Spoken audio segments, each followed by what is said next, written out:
So now we move on to the next article. हम अगले article पर आते हैं। कैलकुलेशन ज्यादा है अगले आर्टिकल में, तो हम आज इस आर्टिकल को कंप्लीट कर देंगे। जो मेन पार्ट है वो बता देंगे और बाकी कैलकुलेशन है। कैलकुलेशन आप खुद से देख सकते हैं, किसी को कोई डाउट होगा तो आप पूछ सकते हैं। काफी बड़ा कैलकुलेशन है इसमें। So come to question number 2, article number 8। जो बात है वो आसान है। उसमें कह रहा है कि आप रिजल्टेंट रेंज निकालिए। रिजल्टेंट रेंज निकालिए दो गिवन रेंजेस का। यहाँ दो रेंज दिया हुआ है। दो रेंज का मतलब दो सिस्टम ऑफ फोर्स दिया हुआ है और दो सिस्टम ऑफ फोर्स का रिजल्टेंट निकालना है आपको।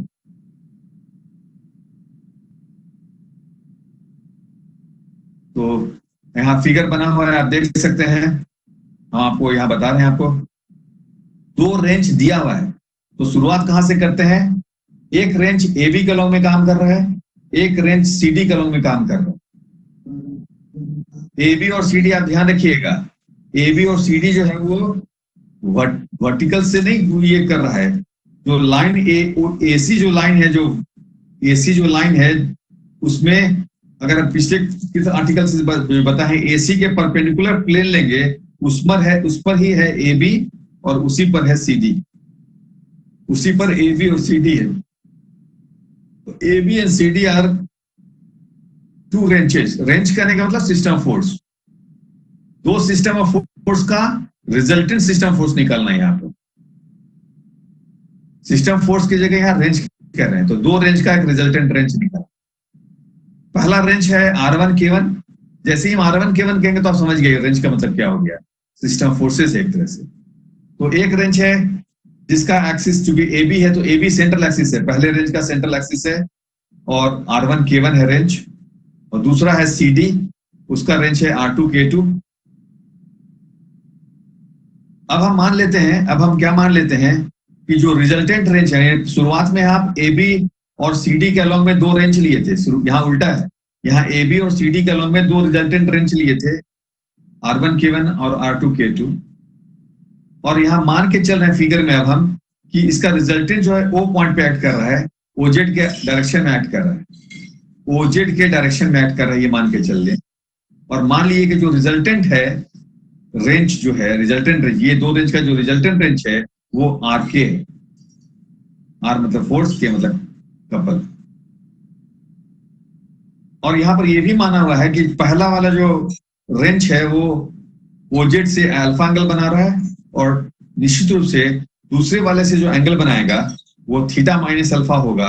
बस यदि यहाँ पर एक चीज और यहाँ पर मान लिए हम कि थीटा जो है it is angle between AB and CD।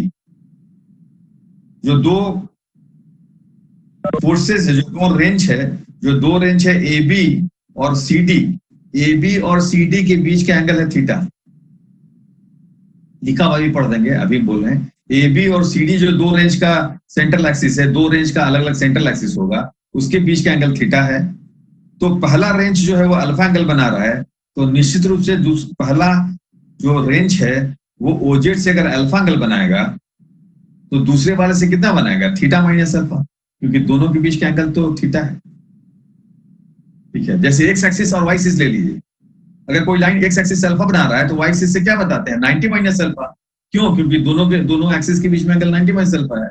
वैसे यहाँ जो दो लाइन एक्सिस है, सेंट्रल एक्सिस AB और CD, उसके बीच का एंगल अगर थीटा है तो एक अगर एंगल बनाएगा OZ से अल्फा तो दूसरा बनाएगा theta minus alpha. I hope I am clear. अब यहाँ पर एक और बात आपको है करना ये कि OA का जो डिस्टेंस है उसको x मान लेते हैं, AC को A मान लीजिए। जो AC है, इन दो जो रेंज का पॉइंट ऑफ एप्लीकेशन है A और C, वो टोटल A है। तो यदि OA का जो डिस्टेंस है उसको x मान लेते हैं, AB और CD उसके बीच का एंगल अगर थीटा है तो एक अगर एंगल बनाएगा OZ से अल्फा तो दूसरा बनाएगा theta minus alpha. I hope I am clear. अब यहाँ पर एक और बात आपको है करना ये कि OA का जो डिस्टेंस है उसको x मान लेते हैं, AC को A मान लीजिए, जो AC है, इन दो जो रेंज का पॉइंट ऑफ एप्लीकेशन है A और C, वो टोटल A है। तो यदि OA अगर X हो जाएगा तो OC हो जाएगा स्मॉल a माइनस एक्स। ठीक है, फिर से कह दे रहे हैं हम, क्योंकि कैलकुलेशन पार्ट को आपको खुद से देख लीजिएगा, हम अगले क्लास में उसको डिस्कस करेंगे। कैलकुलेशन पार्ट, मेन पार्ट जहां तक है उसको बताते हैं और क्या करना वो बता। तो यहाँ दो रेंज है, R1K1 और R2K2, A और B, AB और AC उसका सेंट्रल एक्सिस है। इन दोनों रेंज के बीच का एंगल है थीटा। इन दोनों रेंज का जो पॉइंट ऑफ एप्लीकेशन है A और C, उसके बीच का शॉर्टेस्ट डिस्टेंस है A।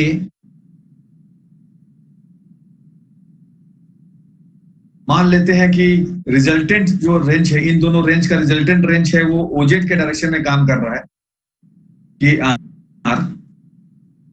तो R और K जो है वो निकालना है आपको। R1K1 दिया हुआ है, R2K2 दिया हुआ है, इन दोनों के बीच का डिस्टेंस जो A है वो दिया हुआ है, अल्फा बीटा थीटा वगैरह दिया हुआ है। ये सारा वैल्यूज नोन वैल्यूज है। तो आपको निकालना क्या है? तो आपको निकालना है K, निकालना है आपको, R निकालना है, capital R, K capital R। उसके बीच, उसके अलावा एक और वैल्यू आपको निकालना जो आप यहाँ समझ सकते हैं कि AC में O कहां पर होगा, तब बीच में वो किनारे होगा, किधर होगा, तो ये तो खोजना पड़ेगा। तो O का जो दूरी है, मान लीजिए A से मान लेते हैं X, किसी एक से मान लीजिए दूरी, आप या तो A से मान लीजिए या B से मान लीजिए। तो O का A से दूरी यहाँ X मान लिया गया है, तो निश्चित रूप से O का C का दूरी A माइनस X हो जाएगा, क्योंकि AC जो है दोनों के बीच का दूरी, A और C पॉइंट का बीच के, यानी दोनों जो सेंट्रल एक्सिस है, दोनों जो सिस्टम फोर्स है, दोनों जो रेंज है, उसके बीच का शॉर्टेस्ट डिस्टेंस स्मॉल a मान लेते, और मान लेते हैं कि पहले रेंज का जो सेंट्रल एक्सिस है और रिजल्टेंट का सेंट्रल एक्सिस है, उसके बीच का दूरी को स्मॉल x मान लेते। So in this article, now you have to find the value of small r, small x, capital R and capital K। ये तीन वैल्यू आपको निकालना है। रिजल्टेंट रेंज निकालने का मतलब कि K और R का वैल्यू, रिजल्टेंट फोर्स क्या होगा, रिजल्टेंट कपल क्या होगा, और उसका पोजीशन क्या होगा। x पता है तो पोजीशन पता है, स्मॉल x पता है तो position of the axis OZ, resultant जो आपका रेंज है उसका पोजीशन पता चल जाएगा। तो ये तीन बात आपको पता करें। तो हम यहाँ पढ़ रहे हैं, जो अभी तक बोले उसको फिर से यहाँ जो लिखा उसको पढ़ रहे हैं कि let the two wrenches are R1K1 and R2K2 act along the axis AB and CD respectively. Let angle between AB and CD is equal to theta and AC perpendicular to AC such that OA equal to X and CO equal to A minus X. Now if angle between AB and OZ equal to alpha, then angle between CD and OZ equal to theta minus alpha. Page number अगले page में था लिखा है। तो ये बात तो आपको समझा दी है, इतना तक मैं पहले पूछ लिए, कोई दिक्कत हो, अगर कोई डाउट हो तो इतना तक में पूछिए, उसके बाद हम अगला पॉइंट पर आते हैं। उसके बाद बाकी कैलकुलेशन, वो अगला दो चार इक्वेशन समझाएंगे, फिर बाकी पॉइंट, बाकी सिंप्लीफिकेशन।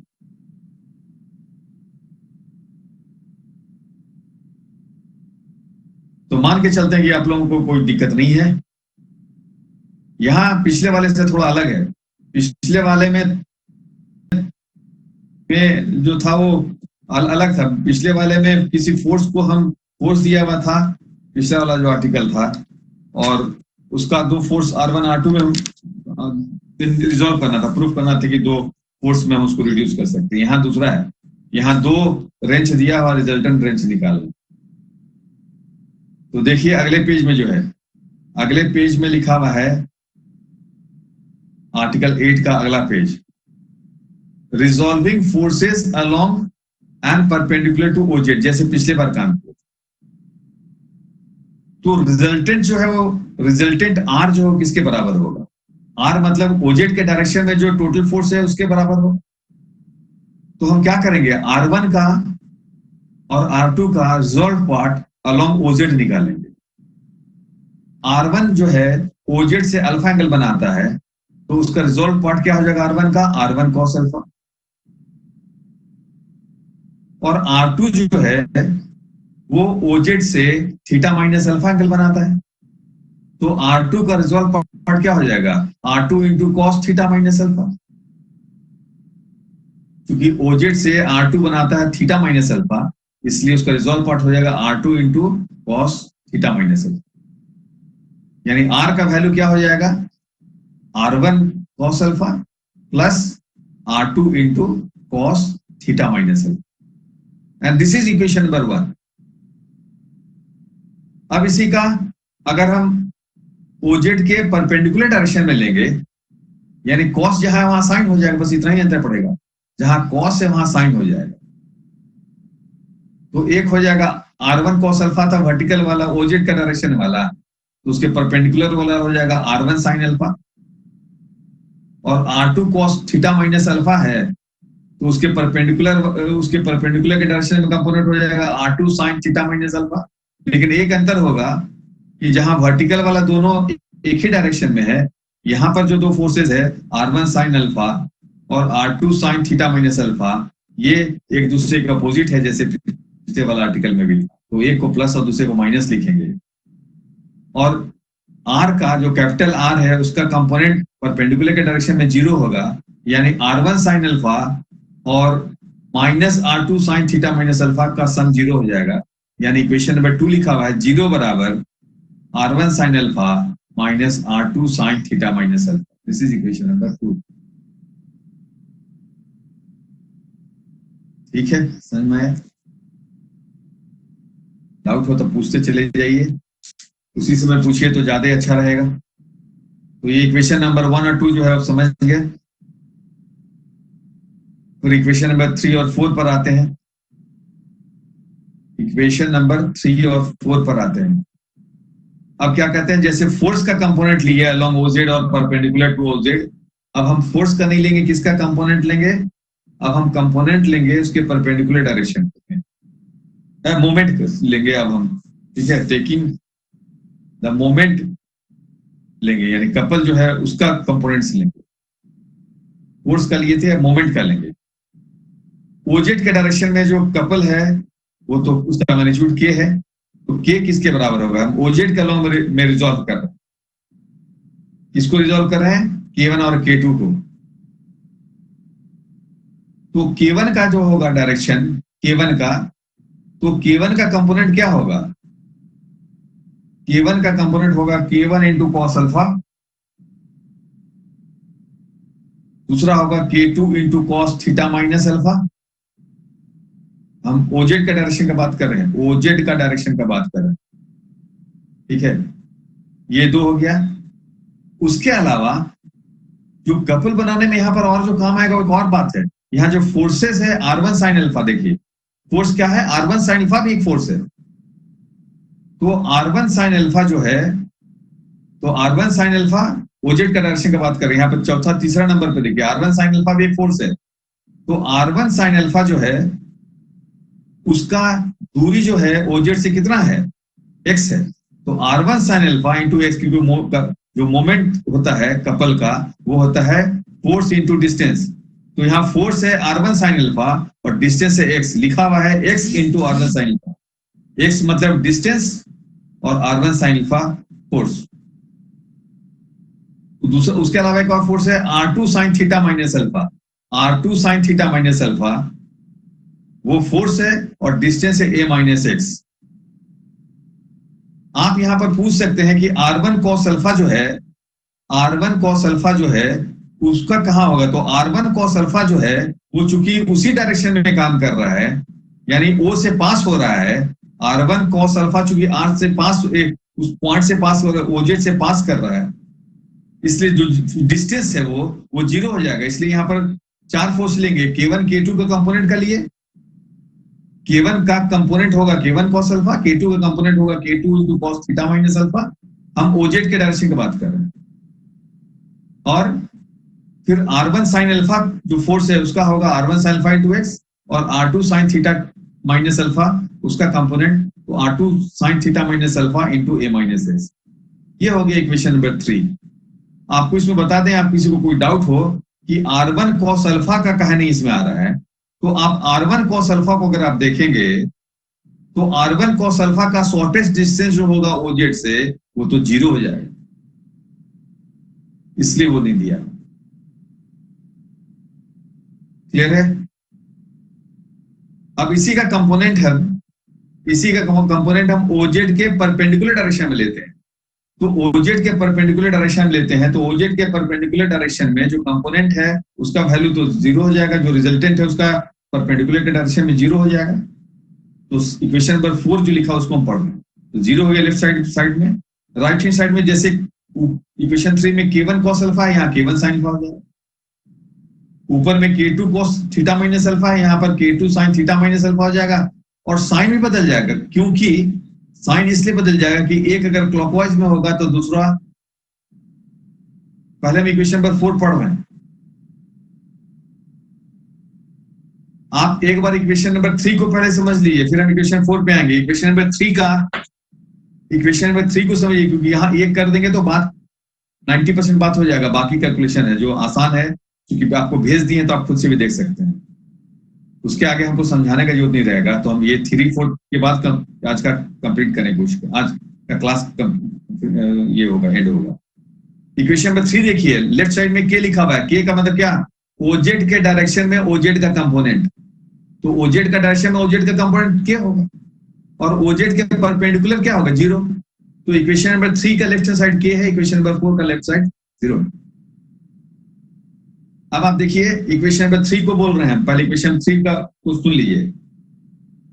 K1 है, K1 का कंपोनेंट OZ के डायरेक्शन में। अभी हम जो इक्वेशन 3 बोल रहे हैं वो OZ का डायरेक्शन सोचिए, आप ध्यान रखिएगा, OZ का डायरेक्शन, वर्टिकल डायरेक्शन यहाँ फिगर के अनुसार। तो K1 का हो जाएगा K1 cos अल्फा। क्यों? क्योंकि K1 जो है वो OZ से अल्फा एंगल बनाता है, तो K1 cos alpha. K2 into cos theta minus alpha, क्योंकि K2 जो है वो आपका जो सेकंड जो फोर्स है CD, वो एंगल बनाता थीटा माइनस अल्फा OZ से। तो K2 into cos theta minus alpha, ये तो पिछले बार भी था, तो ये समझ गया होंगे आप। अगले में आइए, R1 sin अल्फा भी एक फोर्स है, फोर्स का भी से भी बनता है, आपका कपल बनता है। तो फोर्स R1 sin अल्फा जो होगा, और उस कपल का मोमेंट, फोर्स से जो कपल बनता है उसको मोमेंट क्या होता है? Force into perpendicular distance, force into perpendicular distance.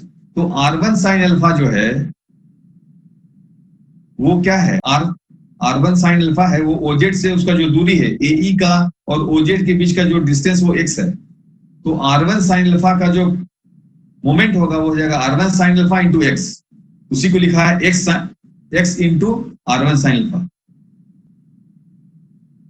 तो AE का डायरेक्शन और OZ के डायरेक्शन के बीच में जो डिस्टेंस वो x है, शॉर्टेस्ट डिस्टेंस x है, परपेंडिकुलर डिस्टेंस x है। तो R1 sin alpha into x हो गया मोमेंट। और दूसरा जो फोर्स है R2 sin theta minus alpha, उसका दूरी है a माइनस x, यानी CF का दूरी OZ से है a माइनस x। तो इक्वेशन 3 में डिस्टेंस हो गया a माइनस x और फोर्स हो गया R2 sin theta minus alpha. This is equation 3। किनको समझ में नहीं आया इक्वेशन 3? अगर कोई डाउट है तो पूछिए। इक्वेशन 3 को कोई डाउट है तो पूछिए।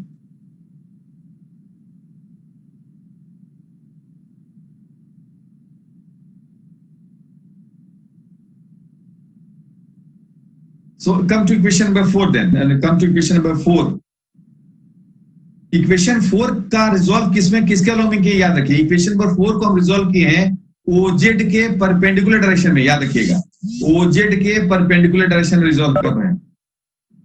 यानी आप AC समझिए, एक तरह से हॉरिजॉन्टल वाला AC है उसको समझिए। तो जो K है उसका कंपोनेंट परपेंडिकुलर का डायरेक्शन में 0 होगा, पिछले आर्टिकल में भी था ये। तो लेफ्ट साइड 0 होगी, इसमें कोई डाउट नहीं है।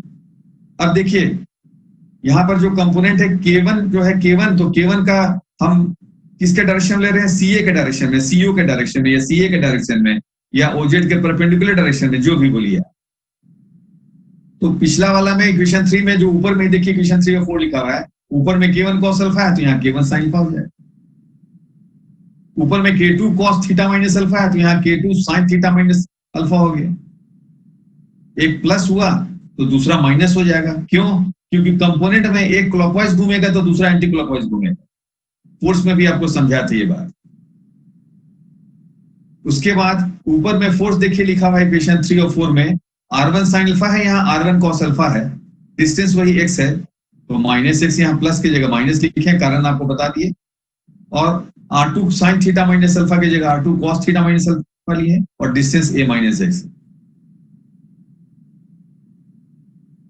आपको हम इक्वेशन नंबर 3 और 4 में एक और बात समझा दे रहे हैं फिर से, कि फोर्स यहाँ पर K1 K2 तो समझ में आ गया होगा कपल के लिए, मोमेंट जो ले रहे हैं, लेकिन यहाँ पर आपको जो दो टर्म एक्स्ट्रा दिखा है R1 sin अल्फा का और R2 sin theta minus alpha का, तो आपको इक्वेशन 3 में आपको सोच सकते हैं, इक्वेशन 3 में अगर आप सोचते होंगे कि R1 sin अल्फा के साथ तो x लिख लिए, R1 cos अल्फा कहाँ गया, उसको क्यों नहीं लिखे, तो R1 cos अल्फा आप लिख लीजिए, लेकिन R1 cos अल्फा जो है यानी शॉर्टेस्ट डिस्टेंस 0 हो जाएगा। तो अगर आप उसमें इक्वेशन नंबर 3 में ऊपर वाले इक्वेशन में R1 cos अल्फा लेंगे भी, तो जो शॉर्टेस्ट डिस्टेंस 0 हो जाने के कारण वो टर्म हट जाएगा, इसलिए वहां नहीं लिखे हैं। और नीचे वाले में R1 cos अल्फा तो लिखे हैं, लेकिन R1 sin अल्फा नहीं लिखे हैं, कारण वही है जो ऊपर में भी बताया। तो उम्मीद करते हैं इक्वेशन नंबर 3 और 4 भी आपको समझ में आया होगा।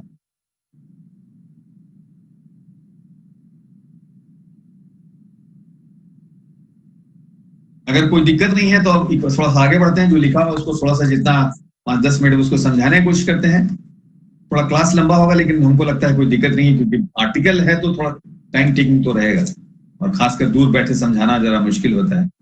लेकिन आपको ये बता दें कि ये जो बात है, समझाने वाला बात खत्म हो गया, इतना सब अब जान लीजिए, अब समझाने का बात नहीं है, अब अपने से समझने का बात है। तो ये वाला काम आप खुद से भी कर ले सकते हैं, जो हम आधा अधूरा छोड़ेंगे, ये आप खुद से कर लीजिएगा। खुद से पढ़ना भी जरूरी है, खासकर सिंप्लीफिकेशन तो आप खुद से जरूर पढ़ें, उसमें हमको कुछ समझाना नहीं है, हम अपने से जितना अच्छा से लिख सकते हैं लिख करके आपको भेज दिए, नोट्स बना के आपको भेज दिए, किताब से फोटो नहीं खींचे। तो समझाने का बात ज्यादा नहीं है, जो समझाना तो समझा दिए। इक्वेशन 1 2 3 4 सब लिखना है, क्वेश्चन बनाने में भी आपको दिक्कत नहीं हो।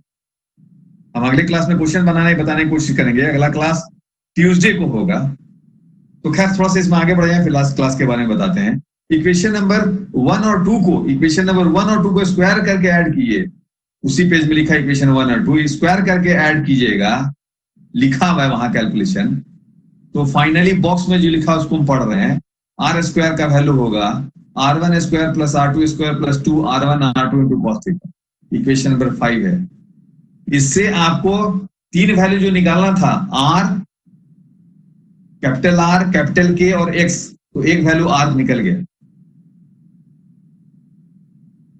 अब इसके आगे कैलकुलेशन है, बहुत पढ़ के फायदा नहीं है, हम कोशिश किए हैं अधिक से अधिक समझा देने का। तो इसके आगे कैलकुलेशन किया हुआ, इस पेज में देखिए कैलकुलेशन है, अगले पेज में देखिए कैलकुलेशन है, और कैलकुलेशन करते करते इक्वेशन नंबर पहुंच गया है जो बॉक्स बना हुआ। कैलकुलेशन करते करते इक्वेशन है। किसी को कोई डाउट होगा तो अगले क्लास में पूछ लिएगा, उम्मीद नहीं है डाउट होगा, आप थोड़ा ध्यान देकर पढ़ेंगे तो समझ में आ जाएगा। तो equation number R into K का वैल्यू लिखा, R1 K1 plus R2 K2 plus bracket में R1 K2 plus R2 K1 into cos theta plus A R1 R2 sine theta. Box में रेड से मार्क कर दिए हैं, वो इंपॉर्टेंट इक्वेशन है। तो ठीक है, इसमें R इंटू K है, इसमें R आपको पहले से पता है, अभी आपको पता है कि R का वैल्यू तो निकाल चुके हैं, तो कैपिटल R आपको पता है, तब इस इक्वेशन से कैपिटल K निकल जाएगा, लिखा हुआ भी। ठीक है, तो R भी निकल गया, K भी निकल गया। अब आप आगे बढ़िएगा, कैलकुलेशन किया हुआ है, हम भी थोड़ा, हमको भी मेहनत लगा था लिखने में उतना, और समझा के लिखने की कोशिश किए, स्टेप नहीं छोड़ने की कोशिश किए हैं, तो आपको समझ में आ जाएगा। तो अगले पेज पे जब आप आइएगा तो उसमें कैलकुलेशन करते करते इक्वेशन नंबर 10 तक आइए। कैलकुलेशन तो आप कर लीजिएगा, इसको समझाएंगे नहीं, इतना तो जरूरत भी नहीं है। इक्वेशन नंबर 10 में लिखा हुआ है small x into R square capital R square, value लिखा हुआ है R2 K1 minus R1 K2 into sine theta plus AR2 plus R2 into R2 plus R1 cos theta. यहां पर आपको R पता है, कैपिटल R पता है, तो आपको स्मॉल x का वैल्यू निकल जाए। तो इक्वेशन नंबर अगर हम इक्वेशन नंबर यहाँ नाम दें तो इक्वेशन नंबर 5 से कैपिटल आर निकाल लिए, इक्वेशन नंबर 9 से कैपिटल के निकालिए और इक्वेशन नंबर 10 से स्मॉल एक्स निकालिए। आर और के निकालिए, मतलब जो सिस्टम है उसका वो रेंज निकाल लिए, रिजल्टेंट रेंज निकाल लिए, और स्मॉल एक्स से रेंज का पोजीशन निकाल लिए कहां पर होगा। So it completes the theorem.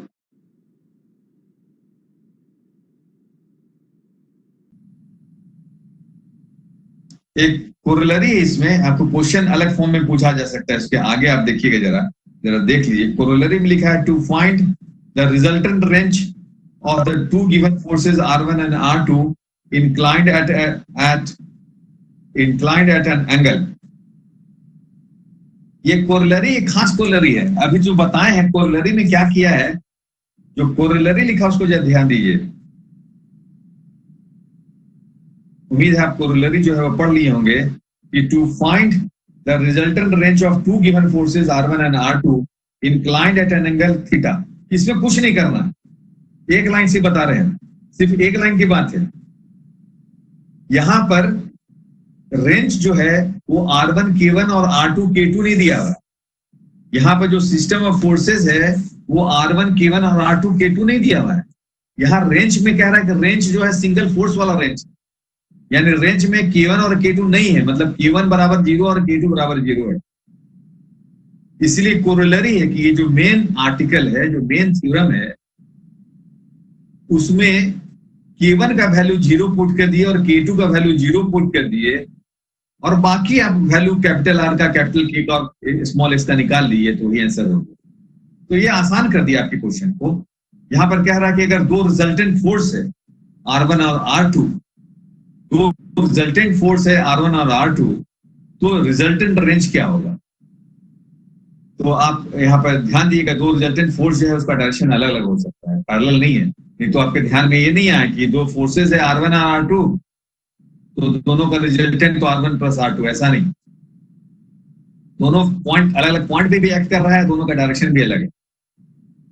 तो यहाँ पर जो दो फोर्सेस है R1 और R2, उसका एक रेंज मिलेगा। रेंज का मतलब उसमें फोर्स भी होगा और उसमें कपल भी होगा, उसमें फोर्स भी होगा, उसमें कपल भी होगा। ध्यान हो सकता रखिए, यानी किस आप ऐसे भी इमेजिन कर सकते हैं, थोड़ा सा एप्लीकेशन समझ सकते हैं इसका, कि कोई भी आप अगर आप बॉल ले लीजिए, कोई रिजिड बॉडी ले लीजिए, उसमें अलग अलग जगहों पर दो फोर्स अप्लाई किए अलग अलग डायरेक्शन में, तो उसमें डिस्प्लेसमेंट भी हो सकता है और साथ ही साथ उसमें रोटेशन भी हो सकता है।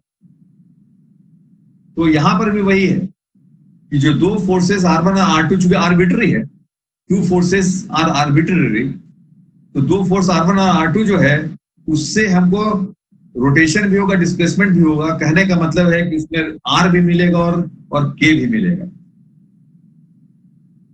तो जो कोरोलरी है that is simple, it is a special case of article number 8। Article number 8 में K1 का वैल्यू 0 लिखिए, K2 का वैल्यू 0 लिखिए, और बाकी फिर आप तब कैलकुलेशन करके कैपिटल R, कैपिटल K और S वैल्यू निकालिए। तो दिस कंप्लीट्स दिस क्लास। आज हम आर्टिकल दोनों बताया, रेंज पर बेस्ड 2 ही आर्टिकल था, लेकिन आपको हम बताने की कोशिश की ये 2 आर्टिकल। और अगले क्लास में इस आपको हम भेज चुके हैं, उसको स्टडी मटेरियल मान लीजिए आप। इंपॉर्टेंट कुछ क्वेश्चन जो सिलेक्टिव क्वेश्चन है उसको हम भेजे हैं, जिसको हम क्लास में डिस्कस कर लेंगे, और जो इंपॉर्टेंट भी है एग्जाम पॉइंट ऑफ व्यू से। और उतना आप बना लीजिएगा तो अलग क्वेश्चन भी बन पाएगा, ऐसा मान के चलते। तो आज का ये क्लास कंप्लीट हुआ। ये जो 2 आर्टिकल है रेंज पर, इसी पर बेस्ड 4-5 क्वेश्चन है, इसको बताएंगे। और इस बीच हम कोशिश करेंगे, एक लास्ट पार्ट इसमें बच गया, नल लाइंस एंड नल प्लेन, तो उसका आर्टिकल को हम नोट्स के फॉर्म में लिखने का, और कोशिश करेंगे कि उसका क्वेश्चन जो है 2-4 आपको बता। तो ये पहला टॉपिक जो लंबा टॉपिक है, काफी कंप्लीट हो जाएगा। अगला जो है वो चैप्टर होगा इसके बाद, अभी तो ये 2-3 क्लास तो इसमें लगेगा। अगला टॉपिक कैटेनरी होगा। अगला टॉपिक इतना लंबा नहीं रहेगा, अगला टॉपिक हमको लगता है 3-4 क्लास, 2-3 क्लास में कंप्लीट होने वाला होगा। अधिकांश टॉपिक अगला जो होगा वो कम क्लास में होगा। ठीक है, thank you very much.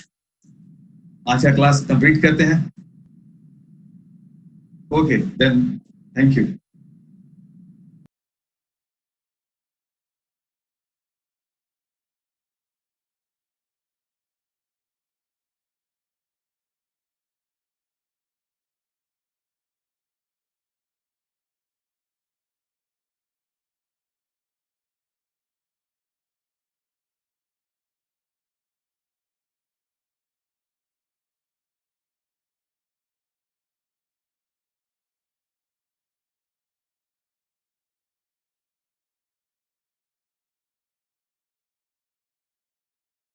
Subscribe करें अपने YouTube चैनल को और बेल आइकन दबाना ना भूलिएगा।